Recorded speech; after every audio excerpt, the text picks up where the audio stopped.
अस्सलाम वालेकुम। प्रोग्राम बयानिया के साथ मैं हूँ आलिया शब्बीर। नाजरीन, आवाम की मुश्किलात में दिन ब दिन इजाफा हो रहा है, उसमें महंगाई और पेट्रोलियम मसनूआत की कीमतों में इजाफा भी है, साथ में बेरोजगारी में जो इजाफा हुआ है वो भी होशरुबा है। हुकूमत इस तरफ तवज्जो क्यों नहीं दे रही है, या हुकूमत की ये तरजीहात में शामिल नहीं है? जबकि इसके बरक्स हम वफाकी वज़रा के बयानात का मुवाजना करें तो हमें उसमें भी तजाद नजर आता है। फवाद चौधरी साहब ने यह कहा है कि अगर महंगाई बढ़ रही है तो लोगों की कुव्वत खरीद भी बढ़ी है, लोगों की आमदन में 75% इजाफा हुआ है। जबकि शौकत तरीन साहब ये फरमा रहे हैं, जो कि वजीर खजाना है, उनका ख्याल ये है कि महंगाई में इजाफा हो ही सिर्फ इसलिए रहा है क्योंकि लोगों की आमदन में, लोगों की इनकम में उस कदर इजाफा नहीं हुआ है। तो क्या ये हुकूमत के अपने वज़रा के जो बयानात है उसमें तजाद नहीं है? और जो महंगाई और बेरोजगारी में इजाफा है, तो अगर अपने बयानात में तजाद है तो फिर इसका इदराक कैसे होगा कि महंगाई और बेरोजगारी में इजाफा हो रहा है? और रही सही कसर हुकूमत पेट्रोलियम मसनूआत की कीमतें बढ़ाकर जो अवाम के ऊपर पेट्रोल बम गिराती है, वो उसका अंदाजा आप लगा सकते हैं कि अब पेट्रोलियम मसनूआत की कीमतें किस कदर बढ़ गई हैं। अब इसको चैलेंज भी किया गया है बहरहाल, लेकिन ये पेट्रोलियम की कीमतें, हुकूमत ये जवाब फराहम करती है क्योंकि आलमी मंडी में पेट्रोल की कीमतें बढ़ी हैं, इसीलिए बढ़ाई गई हैं। तो क्या यही वजह है? आज के प्रोग्राम में इस पर भी बात करेंगे। साथ साथ बात करेंगे, शहबाज शरीफ साहब ने कहा है कि मुल्क को सिविल बालादस्ती चाहिए और इसके लिए तमाम इदारों को शफाफ इंतखाबात करवाने होंगे। तो क्या शफाफ इंतखाबात की तरफ ये मुल्क बढ़ेगा या एक और क्राइसिस की तरफ बढ़ रहा है? जिस तरह से इलेक्शन कमीशन, हुकूमत और अपोजिशन जो है वो किसी एक पेज पर हमें नजर नहीं आ रहे। पीएमएलएन की अंदरूनी सियासत के बारे में बात करेंगे कि जावेद लतीफ को शो कॉज नोटिस के बाद अब इख्तलाफात जिस तरह से सामने आए हैं, क्या ये दो बयानी वाजे हो गए हैं और आगे क्या होने वाला है पीएमएलएन की सियासत का? साथ साथ बात करेंगे चेयरमैन नैब की मुद्दत मुलाजमत जो है वो भी अब खत्म हो रही है। तो ये भी कहा जा रहा है, ये भी खबरें आ रही है कि हो सकता है चेयरमैन नैब को तोसी दी जाए और उसके लिए कोई ऑर्डिनेंस लाए, क्योंकि ये हुकूमत ऑर्डिनेंस लाने में तो माहिर है। तो इस तमाम मामलात पर बात करेंगे। जो हमारे साथ गेस्ट मौजूद हैं उनका मैं आपसे तारुफ करवाऊं। हमारे साथ हैं बैरिस्टर आमिर हसन साहब, पाकिस्तान पीपल्स पार्टी के सीनियर रहनुमा है, और हमें ज्वाइन किया है राना एहसान साहब ने, पीएमएलएन के सीनियर रहनुमा है। शौकत बसरा साहब पाकिस्तान तहरीक इंसाफ से हमारे साथ होंगे। आप तमाम मेहमानों का बहुत बहुत शुक्रिया। प्रोग्राम का आगाज क्योंकि स्टूडियो में बैरिस्टर साहब मौजूद हैं तो मैं चाहूंगी कि बैरिस्टर साहब आपसे करें। महंगाई, बेरोजगारी में जो इजाफा हुआ है, क्या आप समझते हैं कि कुव्वत खरीद लोगों की बढ़ी है, लोगों की इनकम में इजाफा हुआ है? क्योंकि फवाद चौधरी साहब कहते हैं 75% लोगों की इनकम में इजाफा हुआ है। बहुत शुक्रिया जी। फवाद चौधरी साहब ने साइंस और टेक्नोलॉजी की वजारत से अब इतलात में आए हैं, तो कोई बता देंगे कि किस साइंटिफिक तरीके से उन्होंने ये कोई फ़ैसला किया है कि लोगों की कुव्वत ख़रीद या पर कैपिटा इनकम बढ़ी है। देखें, सबसे आसान तरीका तो ये है कि हुकूमत ये देखे कि इसने 3 साल के अंदर जिनकी इनकम ये बढ़ा सकती थी, यानी कि सरकारी मुलाजिमीन, उनकी तनख्वाहों के अंदर कितना इजाफा किया है। अगर इन्होंने कोई इजाफा नहीं किया तो प्राइवेट सेक्टर में किस तरह लोग किसी की तनख्वाह बढ़ाएंगे? और कारोबार का जो हाल इन्होंने कर दिया है, मुल्क की एक्सपोर्ट्स जहाँ पे गिर चुकी हैं, मुल्क का किसान बदहाल है। लेकिन वो कहते हैं कि किसान को ही तो सबसे ज्यादा फायदा हुआ है। देखिए 1200 आपको मिल रही थी गंदम, अब आपको देखे कि गंदम जो है वो 1800 रुपए में मिल रही है। तो इसका मतलब ये है कि किसान को तो बहुत फ़ायदा हुआ है। देखिए जी, फ़ायदा ये है कि पाकिस्तान एक ज़राई मुल्क है और आपको गंदम भी इंपोर्ट करना पड़ रही है और चीनी भी इंपोर्ट करना पड़ती है। तो जो इससे तो अंदाज़ा कर लें कि हमारी ज़राअत कितनी बेहतर है कि ज़राई मुल्क के अंदर आटा आज महंगी तरीन सतह के ऊपर है। ज़राई मुल्क के अंदर चीनी की ब्लैक मार्केट और चीनी जिस कीमत पे मिलती है आप वो देख लें। तो मेरे ख्याल से अगर आम आदमी के किचन का अंदाज़ा लगाएं तो जिसका आज से 3 साल पहले अगर 5,000 में किचन चलता था तो आज 15 से 20,000 में उसका किचन चलाना मुश्किल है। तो मैं समझता हूँ कि ये वज़रा पता नहीं कौन सी दुनिया के अंदर रहते हैं, इनका आवाम के साथ कोई राब्ता नहीं है, आवाम से राब्ता कट चुका है। इसलिए अगर ये लोगों के अंदर आके ये बात करें तो लोग इन्हें जवाब दें, आ जाएं, इन्हें चैलेंज है कि इन्हीं के लगाए गए अगर ये कोई सस्ता बाजार लगाते हैं या किसी जुमा बाजार में आ जाएं और आके लोगों को कहें कि हमने इस हुकूमत ने, इमरान खान की हुकूमत ने आपकी तनख्वाहों में, आपकी इनकम में 70 से 75% इजाफा किया है, तो फिर वो अवाम इनकी आओ भगत कर लेगी। देखिए मेरे ख्याल से एक तो अवाम को आप महंगाई के तीर बरसा के जख्मी कर रहे हैं, ऊपर से उनके जख्मों के ऊपर नमक मत छिड़कें। आपने बदतरीन महंगाई के ऊपर, पेट्रोल पाकिस्तान के अंदर इस सतह के ऊपर कभी नहीं आया, बिजली, अब आप बिजली के ऊपर ऑर्डिनेंस के जरिए इनकम टैक्स 40% तक लगा रहे हैं। ये कहाँ का इंसाफ है? क्या ये पाकिस्तान के अंदर होता रहा है? आज अद्वियात की कीमतें, आलिया साहबा, 500% तक इजाफा आया कीमतों के अंदर। आप उन घरों के अंदर जहाँ पे कोई डायबिटिक है या ब्लड प्रेशर का मरीज है, जिन्हें मुस्तकिल मेडिसिन लेनी है, उनके लिए मुश्किल हो चुका है। और एक इस हुकूमत ने वो मेडिकल कार्ड का ड्रामा निकाला है, सेहत कार्ड, उससे हुआ ये है कि लोगों के जिनके कोई डायलिसिस होते थे या जिन्हें मुफ्त अद्वियात हॉस्पिटल से मिलती थी और उन्हें ज़रूरत थी, वो बंद कर दी गई हैं और एक प्राइवेट सेक्टर के अंदर इन लोगों को भेजा जा रहा है और सरकारी इलाज की सहूलतें ज़ीरो हैं। तो जहाँ पे आपको पता है पेट्रोल की कीमत अगर आप 5 रुपए बढ़ाते हैं तो उससे हर चीज़ की कीमत बढ़ती है। वो रोज़मर्रा का, वो ब्रेड एंड बटर है, वो आपकी सब्जी है, वो आपकी दूसरी चीज़ें हैं, सबकी कीमतें बढ़ती हैं। तो मैं समझता हूँ कि अब इस हुकूमत को, मेरा तो ये ख्याल है कि जो मुशर्रफ के आखिरी दौर में जिस तरह बेहिस और हट धर्म हो गए थे सारी हुकूमत, और वो शौकत अजीज़ की तरह, क्योंकि शौकत अजीज़ ने बैग पकड़ा और बाद में फिर वर्ल्ड बैंक के पास चले गए, तो ये उसी तरह की टीम है जो आई हुई है। इनका आवाम से कोई ताल्लुक नहीं है और इन्होंने भाग जाना है। लेकिन जो आवाम का हाल इन्होंने इस 3-3.5 साल के अंदर किया है, आवाम इन्हें झोलियां उठा के आज सिराजुल हक साहब ने भी कहा है कि 3 सालों में ये 30 साल पाकिस्तान तहरीक इंसाफ की हुकूमत मुल्क को पीछे ले गई है। मैं चाहूंगी कि शौकत बसरा साहब आपकी जानिब आऊं। सबसे पहले राना एहसान साहब आपकी राय इसमें शामिल कर लेते हैं। महंगाई में इजाफा हुआ है, क्या अवाम की कुव्वत खरीद में भी इजाफा हुआ है जिस तरह से फवाद चौधरी साहब कह रहे हैं, या फिर रियलिस्टिक हो के जो बात शौकत तरीन साहब कह रहे हैं वो सही है कि कुव्वत खरीद कम हुई है और लोगों की, और इसके साथ महंगाई में इजाफा हुआ है, इसलिए आपको इन्फ्लेशन जो रेट है वो ज्यादा नजर आ रहा है? देखिए, सबसे पहले तो जो फवाद चौधरी साहब ने तमाशा एक लगाया हुआ है, क्या उनकी बातों कहने से झूठ सच हो जाएगा? क्या जो लोग महंगाई की जो एक तूफान के साथ लड़ रहे हैं, क्या वो खत्म हो जाएगा?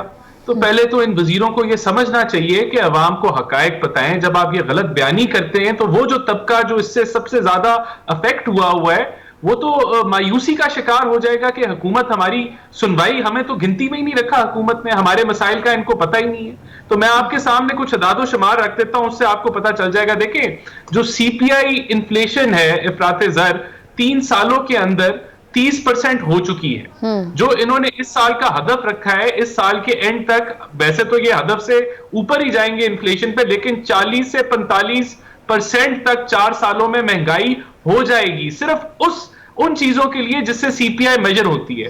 तो इन्होंने सरकारी तनख्वाहें तो 18% बढ़ाई हैं 3 सालों के अंदर। तो जब इधर ही दुगनी महंगाई है और आधी आपने इनकम बढ़ाई है सरकारी लोगों की, तो बाकी जो प्राइवेट सेक्टर है उसका तो इससे भी ज्यादा बुरा हाल है। अब आगे सुन लें कि जो गुर्बत की शरह से नीचे जो पाकिस्तानी अवाम रह रही थी वो 24% थी, आज वो 40%, मुख्तलिफ जो माहिर माशियात है उसको 40% फिगर को रखते हैं, यानी कि 16% अवाम गुर्बत की शरह से उसमें इजाफा हो गया।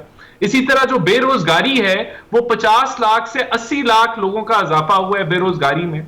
और ये कहते हैं कि जी कुव्वत खरीद बढ़ गई है। पर कैपिटा इनकम $1640 पे थी, वो 1300 पे आई, अब $1400 पे। तो ये बढ़ी है या कम हुई है? और फिर जब इस तरह के आप बयान देते हैं तो वो उसका तासर आम आदमी पे क्या जाएगा? वो कहेगा कि आपको हमारे मसलों का पता ही नहीं है। जी राइट। जी और इन बातों से देखिए, इन बातों से मैं समझता हूं कि चले आप सच तो बोलें, सच तो बोलेंगे, सच बोलेंगे, सच को तस्लीम करेंगे तो उसका हल निकालेंगे ना। जब आप झूठ बोलेंगे, जब आप मिसगाइड करेंगे और वजीर करेंगे, तो फिर आप उस मसले का हल कैसे ढूंढेंगे?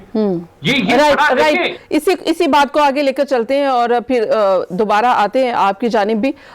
शौकत बसरा साहब, ये बताइएगा कि ठीक है, महंगाई बढ़ रही है, IMF के पास भी जाना है, टैक्सेस का बोझ भी डालना है आवाम पर, जाहिर है कि टैक्स कलेक्शन बढ़ानी है तो उसके लिए बेहतरीन रास्ता यही है कि आप इस तरह से डायरेक्ट टैक्सेस लगाए जाएं। तो लेकिन ये जो क्या वफाकी वज़ीर इत्तलात को इल्म नहीं है, शौकत तरीन साहब को पता नहीं है, ये क्या मामला है कि एक तरफ आप कहते हैं कि शौकत तरीन साहब ये कहते हैं कि महंगाई में इजाफा इसलिए हो रहा है क्योंकि आपकी इनकम जो है वो नहीं बढ़ी, जबकि फवाद चौधरी साहब कह रहे हैं कि 75% जो है आपकी इनकम में इजाफा हो चुका है। देखिए अली, बात ये है कि जो फैक्चुअल पोजीशन है महंगाई से, हमारे जो PM है वो इनकार नहीं करते हैं और कहते हैं हमारे लिए रियल चैलेंज जो है वो महंगाई है। और अब देखिए कि जब भी कैबिनेट फेडरल की मीटिंग होती है, पहला एजेंडा ही इसके ऊपर ही होता है कि हमने किस तरह ये महंगाई को कम करना है, लोगों को रिलीफ देना है, और खास तौर पे वो लोग जो एक गुर्बत की सतह से नीचे जिंदगी गुजार रहे हैं, जो और बेसिक उनकी जो जरूरियात है, वो खाने पीने की चीजें हैं, वो बिजली है, वो आपकी रसोई गैस है, वो पेट्रोल है, डीजल है, इससे हर आम आदमी मुतासर होता है। लेकिन एक बात आपको मैं अर्ज करूं कि अब जो बात आप कह रही है कि कंट्रोवर्सी है कि जो इस वक्त सूरत पूरी दुनिया के अंदर है, इसमें तो कतई दो राय नहीं है, इसको माने या ना माने, पोलिटिकल पॉइंट्स पर एक अलग बात है। कोविड ने तो पूरी दुनिया को इस वक्त अपनी जो ग्रिप में ले लिया। आप देखिए अमेरिका एक्सपोज हुआ, UK एक्सपोज, इतनी बड़ी बड़ी स्ट्रॉन्ग उनकी इकोनॉमीज थी। हमारे पे भी उसका असर जरूर आया, लेकिन अल्लाह का करम ये रहा कि वो शिद्दत की बाकी ममालिक में थी, हमारे कोविड की उससे हजारों दर्जे वो नीचे रही। लेकिन इसके बावजूद हम जो इस वक्त इनिशिएटिव्स ले रहे हैं, हाँ वो यूथ फूड प्रोग्राम है, हाँ एहसास प्रोग्राम है, हाँ आपकी ये जो हेल्थ कार्ड है, ये क्यों शुरू कर रहे हैं, या लोग उसको भी कहते हैं ये जो पनाह गाहों का कॉन्सेप्ट है, क्यों है? हमें पता है कि हमने जो आम आदमी है उसको किस तरह रिलीफ पहुंचा सकते हैं कि डायरेक्टली हम सब्सिडी अगर फर्ज कर देने जा रहे हैं चीनी पे या आटे पे या दूसरी चीजों पे, उसका भी फोकस वही है। तो इसलिए कोशिश कर रहे हैं कि आम आदमी तक रिलीफ पहुंचे। अब जाहिर है कि अगर एक आदमी की राय डिफरेंट हो सकती है, उसका अपना सोचने का अंदाज डिफरेंट हो सकता है। मैं तो गली मोहल्ले का कारकुन हूँ, मैं पार्टी से वाबस्ता हूँ, मैं बिल्कुल आपको जेन्युइन बात बताता हूँ। देखिए अभी मैं किसान भी छोटा मोटा, इस वक्त ये बातें अपनी जगह, लेकिन जितना जिम्मेदार आज खुश है, माजी में मैंने उसको कभी खुश नहीं देखा था। आज उसको फसलों के रेट जो है शायद इतने आइडियल रेट कभी जिंदगी में ना मिले हो जो आज उसको मिल रहे हैं आज। लेकिन फिर मैं भी कह रहा हूँ कि हमें जो खाने पीने की चीजें हैं, जो बिजली है, जो पेट्रोल है, हमें कोशिश करनी है कि मैक्सिमम जितनी चीजें रिएक्शन के नीचे आ सकते हैं वो नीचे आए, ताकि आम लोग आदमी जो इफेक्ट ना हो। यहाँ पे ब्रेक है, जब हम ब्रेक से वापस आएंगे तो PMLN का मौकफ भी जानेंगे कि चेयरमैन नैब को अगर मुद्दत मुलाजमत में तोसीद दी जाती है तो PMLN का रिएक्शन क्या होगा। बात होगी एक ब्रेक के बाद। की पहुंची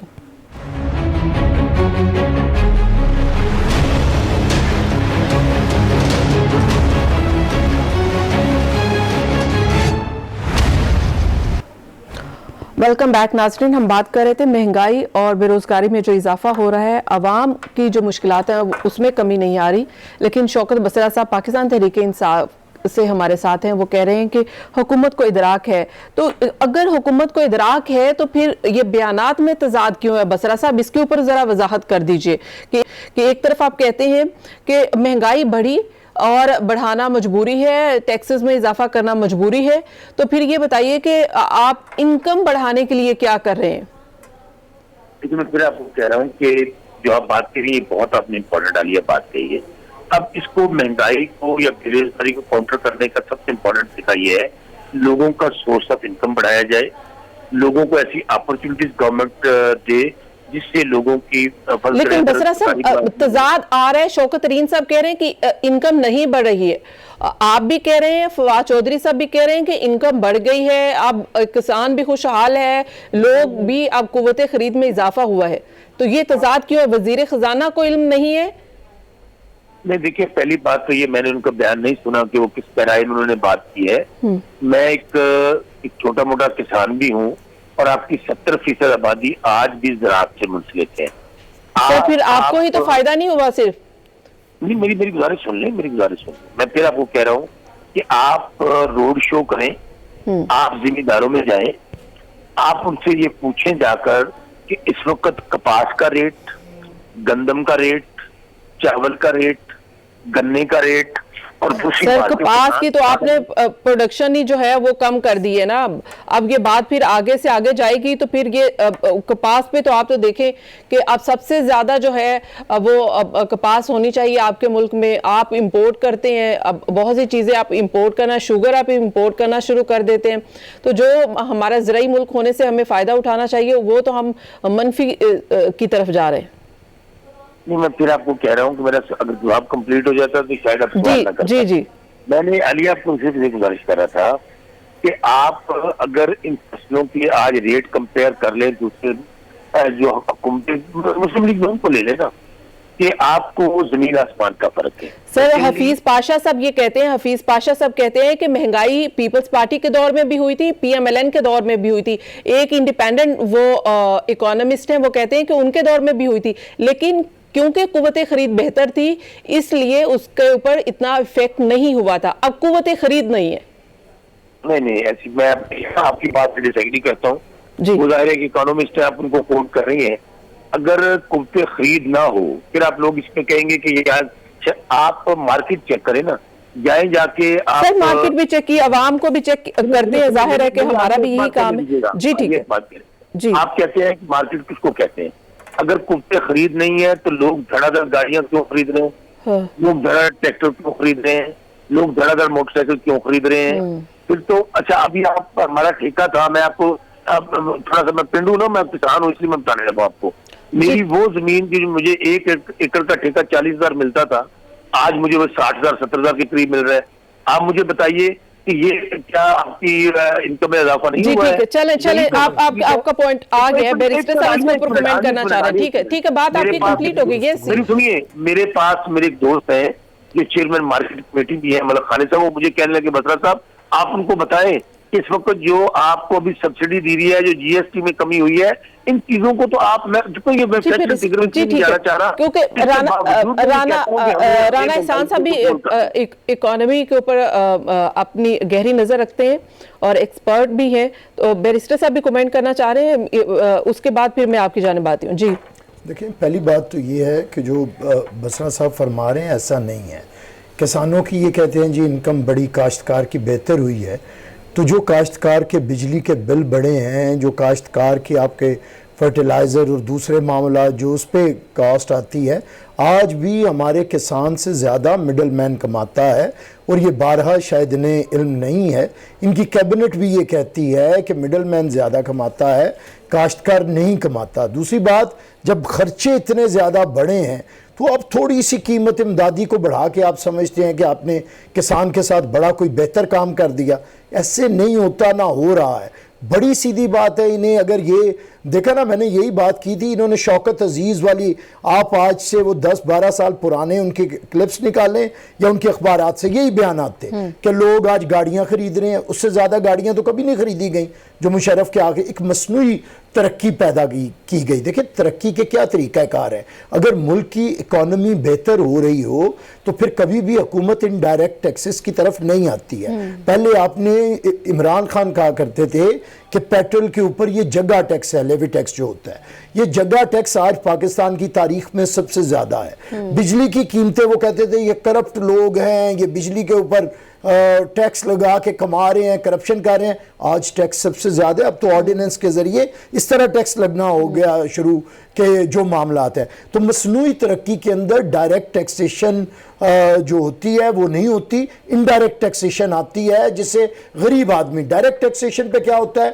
कि आपका टैक्स इनकम के मुताबिक है। अगर कोई करोड़ रुपया कमाता है तो उसके मुताबिक देगा, और अगर कोई लाख रुपया कमाता है तो उसके मुताबिक देगा। इनडायरेक्ट टैक्स में है कि सबको बराबर टैक्स देना पड़ेगा। सरमायादार भी साबुन उतने का खरीदेगा, गरीब, मुझे आखिरी बात, गरीब मजदूर भी साबुन उतने का खरीदेगा। तो इस हुकूमत ने पाकिस्तान के अंदर इनडायरेक्ट जो टैक्सेशन है उसे बढ़ा के जिस तरफ ले गए हैं लोगों को, बेड़ा गर्क कर दिया। मैं समझता हूं कि अब ये झूठ बोलने से काम नहीं होगा। लोग महंगाई की चक्की में पिस चुके हैं और अनकरीब इन्हें पता चल जाएगा, लोग एहतजाज के लिए जिस तरह खुद निकलेंगे बाहर। जी ठीक है, राना साहब आप लास्ट कमेंट इसके ऊपर कर दीजिए, फिर मैं नेक्स्ट टॉपिक की जानिब जाऊंगी। देखिए, महंगाई तो जो फिगर्स जो ये दे रहे हैं वो पूरे इनके अपने फिगर्स आप देख लें, 40% महंगाई, 45% महंगाई हो जानी है सीपीआई इन्फ्लेशन की। लेकिन वो ये कह रहे हैं कि कुव्वते खरीद बेहतर हुई है, किसान की इनकम में इजाफा हुआ है, तो कम से कम कहीं बेहतरी भी तो आई है। देखिए, किसान का ये कहते हैं जो गंदम की कीमत है वो उन्होंने 500 रुपए बढ़ाई है, तो एक तरफ से ये 500 जो है वो किसान को दे रहे हैं और दूसरी तरफ से 800 उसकी जेब से निकाल रहे हैं। जो इनपुट कॉस्ट है उसका हमने एनालिसिस किया था, वो तो मनफी 300 रुपए पे किसान चला गया और ये कहते हैं वो खुशहाल हो रहा है। तो यहां देखें आप ये जो इन्फ्लेशन जो है ना, वो तो चंद आइटम्स के ऊपर मेजरमेंट करती है। आप प्रॉपर्टी की प्राइसेस देखें, वो 100% इंक्रीज हो चुकी हैं। आप लोहे की प्राइस देखें, वो 100% इंक्रीज हो चुकी हैं। अद्वियात की अभी मेरी भाई बात कर रहा था, वो 500% इंक्रीज हो गई है। ये हकीकत है कि लोगों की कुव्वते खरीद कम हुई है, बड़ी नहीं हुई। और जो मेरे भाई बस्ता साहब जो बात कर रहे थे कि गाड़ियां ज्यादा बिक रही हैं, मोटरसाइकिल ज्यादा बिक रहे हैं, इनका अपना इकोनॉमिक सर्वे से मैं आपको बता दूं कि 2018 के लेवल पे अभी तक हम नहीं पहुंचे गाड़ियों की सेल पे और मोटर बाइक्स की सेल पे। आप चेक कर लें, मैं आपको दावे से कह रहा हूं। ये तो जो डिले आ रही है वो इसलिए आ रही है, जाहिर है कि अगर महंगाई पर काबू नहीं पाया गया, बेरोजगारी पर काबू ना पाया गया, तो जाहिर है कि अब इलेक्शन इस साल के बाद नेक्स्ट जो साल है वो इलेक्शन प्रिपरेशन का है, अवाम के पास जाने का है, तो अवाम सवाल जरूर पूछेंगे। अगर आज जो हुकूमत ये समझती है कि ऐसा नहीं है। बसरा साहब बात यहाँ पर बैरिस्टर साहब भी कर रहे थे करप्शन की, तो ये कहा जाता था कि अगर लीडर करप्ट नहीं है तो फिर तमाम मामलात अच्छे हैं, और करप्शन के ऊपर बड़ा पाकिस्तान तहरीक इंसाफ का नारा था। जस्टिस रिटायर्ड जावेद इकबाल साहब अब रिटायर्ड होने जा रहे हैं, तो ये कहा जा रहा है कि उनकी मुद्दत मुलाजमत में तोसी होनी चाहिए या होगी, या उनके बाद एहतसाब आगे कैसे चलेगा, इसके ऊपर कमेंट कर दीजिए। जी बसरा साहब, आगे सवाल दोबारा रिपीट कीजिएगा। जी बसरा साहब, एहतसाब क्योंकि चेयरमैन नैब जो है वो रिटायर्ड हो रहे हैं और ये कहा जा रहा है कि एक ऑर्डिनेंस हुकूमत लाने की कोशिश कर रही है जिससे चेयरमैन नैब की मुद्दत मुलाजमत में तोसी दी जाए, तो ये एक तोसी की वजह बताइए और दूसरा ऑर्डिनेंस लाने की वजह बताइए, कंसेंसस क्यों नहीं हो सकता, और फिर एहतसाब का क्या होगा? एक तो मैं सब दोस्तों को बड़ी क्लैरिटी के साथ ये बात बता दूं, कोई काम अनकॉन्स्टिट्यूशनल नहीं होगा। जो काम भी होगा आइन के अंदर रहते हुए होगा, और डेफिनेटली अगर ये उनकी मुद्दत बढ़ेगी तो उसको एक आईनी कवर होगा। अगर बढ़ेगी तो अभी तो कोई डिसीजन ही नहीं हुआ, और अगर फर्ज करें हम कोई काम भी गैर आईनी करेंगे तो फोरम तो मौजूद है अपोजिशन के पास। तो कौन सा फोरम है? सुप्रीम कोर्ट का फोरम है। सुप्रीम कोर्ट उसको स्ट्राइक डाउन कर सकती है। इसीलिए ये कहना कि हम कोई ऐसा काम करने जा रहे हैं जो आइन से मावरा होगा, जो आइन से बालातर होगा, तो ये बात बिल्कुल मेक इट क्लियर। ऐसा काम तो इसकी जरूरत क्यों पेश आई है? अब क्यों समझते हैं कि तोसी होनी चाहिए चेयरमैन नैब की मुद्दत मुलाजमत में? इसकी वजह क्या है? चेयरमैन नैब की, चले अगर आपके आर्गुमेंट को वाई कर लेता हूँ, क्यों नहीं होनी चाहिए या क्यों नहीं हो सकती? दो सवाल आते हैं। मैं फिर कह रहा हूं कि अगर एक आदमी अच्छा काम कर रहा है और उसने 500-600 अरब रुपया जो रिकवर किया है, जो अपोजिशन जो दोनों हुकूमतें 10-15 साल के अंदर 100 अरब नहीं कर सकी, तो अगर कोई आयन में गुंजाइश हुई और अगर हम कर सकते हुए और उसके लिए हम कन्विंस्ड हुए, यानी कि पीटीआई की हुकूमत कन्विंस है कि जस्टिस रिटायर्ड जावेद इकबाल साहब बहुत अच्छा एहतसाब कर रहे हैं और लिहाजा उनको मुद्दत मुलाजमत में तोसी होनी चाहिए। उसके लिए वो कानूनी जाहिर है कानूनी पहलू देखेंगे, ठीक है, लेकिन इसमें तो कभी दो राय नहीं है कि जस्टिस जावेद इकबाल ने जिस जुर्रत और दिलेरी के साथ उन लोगों पे हाथ डाला है कि जिनको सब्र नहीं किया जा सकता। लेकिन सर वहां पर आप बता दीजिए, आप ही बता दीजिए, आप जो कह रहे हैं कि 500, 400, 600 अरब जो रिकवर किए गए हैं उसमें पीएमएलएन के और पाकिस्तान पीपल्स पार्टी के कितने लोग हैं जिनसे रिकवर हुए, या शरीफ खानदान, या फिर आप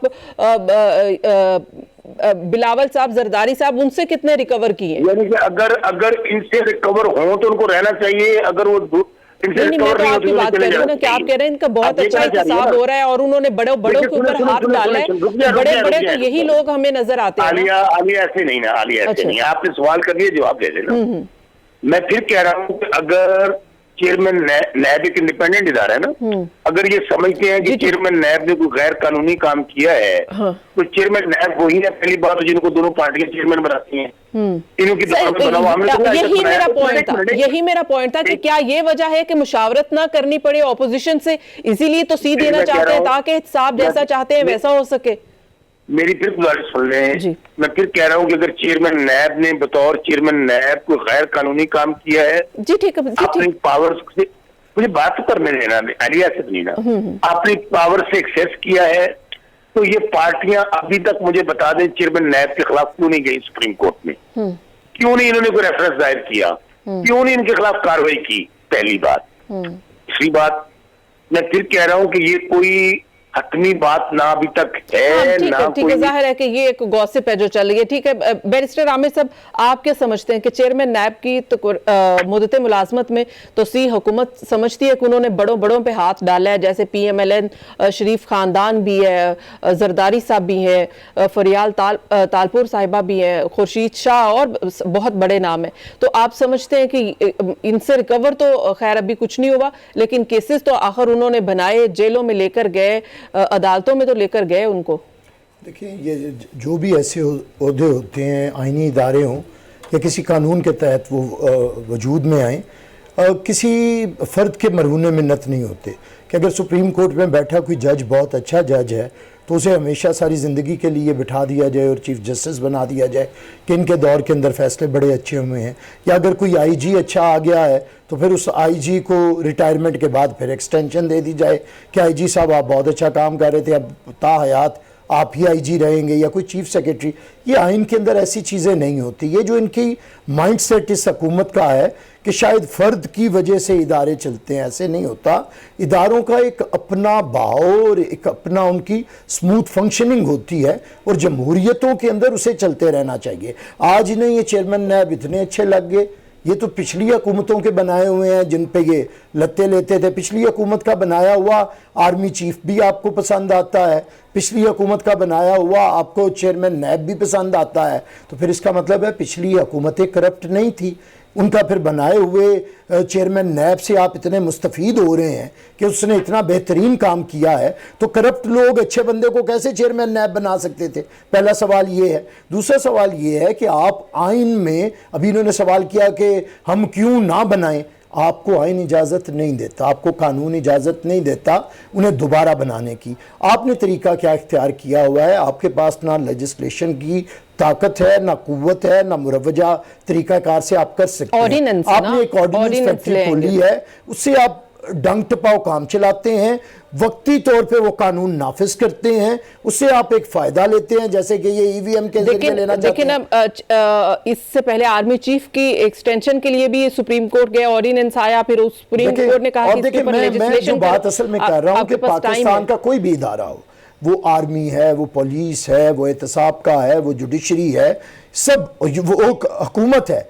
ये तो नहीं कोई बात कि भाई जुल्फ़िकार अली भुट्टो से बेहतर वज़ीर आज़म नहीं था, तो 5 साल के बाद इलेक्शन तो करवाने थे, उन्होंने अपनी मुद्दत से पहले करवाए। कोई भी फर्द आए कॉन्स्टिट्यूशन के तहत उसे अपनी मुद्दत पूरी करके, अगर उसका तरीक़ाकार इलेक्शन है तो वो आएगा, अगर उसका तरीक़ाकार रिटायरमेंट है तो वो घर जाएगा। ये एक आइन तय है मुरवजा तौर पे जो पूरी दुनिया के अंदर लागू है और हमारा मुत्तफ़िका आइन है। इन्हें क्या कोई काल पड़ गया है पाकिस्तान में कि कोई अच्छा और शख्स बतौर चेयरमैन नैब नहीं आ सकता?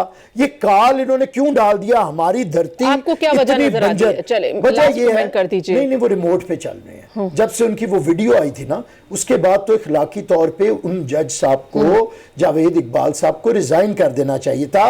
एक गैर इखलाकी, एक बद किरदार की और एक ब्लैकमेलिंग की वो वीडियो थी। किसी ऐसे शख्स का जिसका ये किरदार हो, उसके हाथ में आप एहतसाब और लोगों की पगड़ियां नहीं दे सकते। सकते। एक बात हुकूमती तर्जुमान और हरकारे कर रहे हैं, एक बात सुप्रीम कोर्ट ऑफ पाकिस्तान कर रही है कि नैब ने पाकिस्तान का बेड़ा गर्क कर दिया है। नैब की कारकर्दगी पे जितने फैसले सुप्रीम कोर्ट ऑफ पाकिस्तान से आए हैं, उन्होंने कहा है कि इन्होंने ये आर्म ट्विस्टिंग करते हैं, ये पॉलिटिकल पार्टीज बनाते हैं, ये असली क़यादत को ख़त्म करते हैं और मसनूई क़यादत पैदा करते हैं, ये पॉलिटिकल पार्टीज को तोड़ते हैं, ये करप्शन की बुनियाद रखते हैं। ये सुप्रीम कोर्ट के फैसले हैं, मेरी बातें नहीं है, किसी अपोजिशन के फर्द की नहीं है। यानी कि अगर ऐसा कोई ऑर्डिनेंस आता है तो पीपल्स पार्टी मज़ाहमत करेगी। नहीं, एक बात अभी ये कह रहे थे कि सुप्रीम कोर्ट में चले जाएं। सुप्रीम कोर्ट में क्यों जाएं भाई? सुप्रीम कोर्ट पहले इस नैब को जलील और रुसवा करके कह चुकी है कि इसे खत्म करें, ये तमाशा है। तो दूसरा, हमें एहतजाज की नहीं, हम कानूनी तरीका का एहतजाज तो होगा। एहतजाज के लिए अब आलिया साहबा पॉलिटिकल पार्टियां निकलें या ना निकलें, सरकारी मुलाजमीन 20-30 हज़ार गेट के सामने पहुंच गए, सहाफ़ी पहुंच गए। कौन सा मकतबा फिक्र है, कौन सा तबका है जो इस हुकूमत से तंग नहीं है? तो जिस एल्फी के साथ ये जुड़े बैठे हैं और ये समझते हैं कि वो एल्फी ने चिपका के रखी, वो एल्फी कभी काम नहीं आई। वो काम आती तो जनरल जियाद, जनरल मुशर्रफ कभी खत्म ना होते। राइट, यहाँ पे ब्रेक है। जब हम ब्रेक से वापस आएंगे तो PMLN का मौकफ भी जानेंगे कि चेयरमैन नैब को अगर मुद्दत मुलाजमत में तोसीह दी जाती है तो PMLN का रिएक्शन क्या होगा। बात होगी एक ब्रेक के बाद। Keep watching. वेलकम बैक नाजरीन। हम बात कर रहे थे चेयरमैन नैब की जो मुद्दत मुलाजमत है उसमें अगर तोसीह की जाती है और मुद्दत बढ़ाई जाती है तो वो ऑर्डिनेंस लाया जाता है, तो फिर जाहिर है कि ऑपोजिशन का रिएक्शन क्या है। राना साहब, आप क्या समझते हैं कि चेयरमैन नैब की मुद्दत मुलाजमत में तोसीह ऑर्डिनेंस के जरिए होनी चाहिए? देखिए, जो अभी जो कानून है उसके तहत तो उनकी एक्सटेंशन नहीं हो सकती। दोबारा से मुशावरती अमल में आपने जाना है जिसके अंदर ऑपोजिशन से भी जो है वो उसको कंसल्टेशन के अंदर आपको शामिल करना होगा, और अब तक हो जाना चाहिए था, जो कि नहीं किया हुकूमत ने। और इससे ये साबित होता है कि जो नैब न्याजी गठजोड़ था वो हकीकत है और वो अवाम के सामने आया होगी, क्योंकि जो जावेद इकबाल साहब हैं वो निहायत ही कंट्रोवर्शियल चेयरमैन रहे हैं, और खास करके जब उनकी वीडियो लीक हुई उसके बाद वो और भी कंट्रोवर्शियल हो गए। उससे ज्यादा कंट्रोवर्सी जो है वो मुख्तलिफ जस्टिसेस ने जब बेल के ऊपर अपनी जजमेंट्स दी तो उसके अंदर उन्होंने बताया कि किस तरह नैब जो है वो एक हथियार आला बन चुका है हुकूमत के हाथ में। ऑपोजिशन का रगड़ा निकालने के लिए पॉलिटिकल विक्टिमाइजेशन की बात हुई, पॉलिटिकल इंजीनियरिंग की बात हुई, ह्यूमन राइट वायलेशन की बात हुई। तो हर लकब अल्फाज जो कि एक नेगेटिव ज़मरे में आता है वो नैब के लिए इस्तेमाल किया गया। अब ये चाहते हैं कि उसको एक्सटेंशन दे दी जाए उसी चेयरमैन को। तो यही इसका जो अदारा न्यूट्रल होना चाहिए था, जिसकी न्यूट्रलिटी के लिए इनको मेक श्योर करना चाहिए था कि ऑपोजिशन से कंसल्टेशन हो, उसको जो है वो एक्सटेंशन देना चाह रहे हैं। तो इससे बड़ा जो एविडेंस है, जो शवाहिद है। अच्छा, एक बड़ी हैरान कुन बात है राना साहब कि जैसे कि चीफ इलेक्शन कमिश्नर की तो तकर्री थी, वो इमरान खान साहब ने जब की तो उस वक्त वो बड़े शफाफ इंसान थे। बाद में आप देखा कि इलेक्शन कमीशन के हवाले से जिस तरह से वो फाकी वज़रा सामने आ गए और उनके बयान सामने आ गए, इसी तरह से जस्टिस रिटायर्ड जावेद इकबाल साहब की तो तकर्री उस वक्त PMLN और पीपल्स पार्टी की मुशावरत से हुई। बाद में अब आप लोग इसकी मुखालफत कर रहे हैं, उस शख्सियत को आप कंट्रोवर्शियल करार दे रहे हैं, क्या वजह? नहीं, हम मुखालफत नहीं कर रहे, हम तो कह रहे हैं कानून फॉलो किया जाए। आपको ऑर्डिनेंस लाने की क्या जरूरत है? आप कंसल्टेशन प्रोसेस करें। जो ECP का मामला है वो तो देखें, डस्का के इलेक्शन के बाद शुरू हुआ, जब इन्होंने अगवा किए प्रिजाइडिंग ऑफिसर, फिर इन्होंने गालम गलोच शुरू कर दी। उससे पहले जनवरी में तो इमरान खान का बयान मीडिया के सामने आया है कि वो तारीफें कर रहे हैं। शेख रशीद ने कहा इससे अपराइट, ऑनेस्ट और ब्राइट जो है ऑफिसर ही कोई नहीं है। और अब ये कहते हैं वो कि जब आप लोगों ने भी कंसल्टेशन की थी, पीपल्स पार्टी और PMLN ने जब चेयरमैन नैब की तकर्री के हवाले से मुशावरत हुई थी, उस वक्त तो आप लोग भी यही समझते थे। आज आप उनको कह रहे हैं कि वो एक कंट्रोवर्शियल पर्सनालिटी बन चुके हैं। क्या वजह है कि जब अपने खिलाफ फैसले आने लगते हैं, इक़दामात होने लगते हैं, तो तब ये समझ में आती है?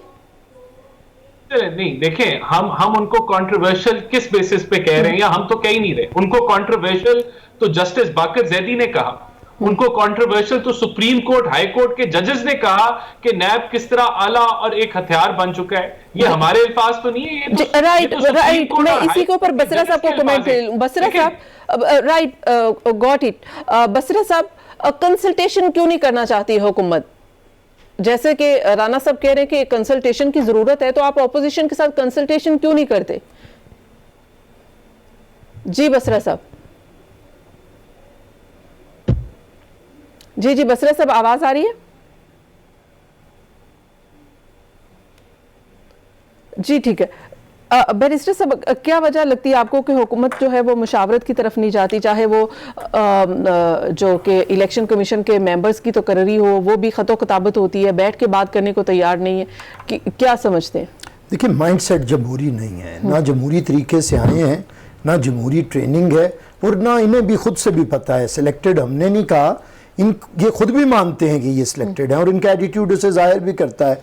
जो रवैया 3 साल से इस हुकूमत ने रखा है, और वज़ीर आज़म साहब ने असम्बली के अंदर किसी शख्स के साथ उनका कोई ताल्लुक़ नहीं। देखें, जमहूरियत एक निज़ाम है, मुश्तरक और इश्तराक के साथ चलने का नाम है। इसमें आपको कलेक्टिव विजडम के साथ चलना पड़ता है। पार्लिमान इज्तिमाई दानिश का एक इदारा है, हुकूमत है, वोट लेके आई है, 20% 30% लिए होंगे, अपोजिशन ने 40% वोट लिए होंगे। तो अब मुल्क को चलाना है अगर 5 साल के लिए, तो आपको सबको लेके चलना पड़ेगा। लेकिन जिसका ये माइंड सेट हो कि सारे डाकू हैं, चोर हैं, गद्दार हैं, ये पाकिस्तान, और सिर्फ मैं ही पाकिस्तान का खैर खा हूँ, मैं ही असल में लीडर हूँ। ये पॉलिटिकल पार्टी के अंदर तो आप अपने जो फॉलोअर्स हैं उन्हें ये बता सकते हैं, लेकिन अगर आप पाकिस्तान के किसी आईनी ओहदे के ऊपर बैठे हैं तो फिर आपको सबको साथ लेके चलना पड़ता है। यही देखें, हमारी लाख मुखालिफत अपनी अपोजिशन से रही हो, लेकिन हम इकट्ठा बैठते रहे। शहीद भुट्टो ने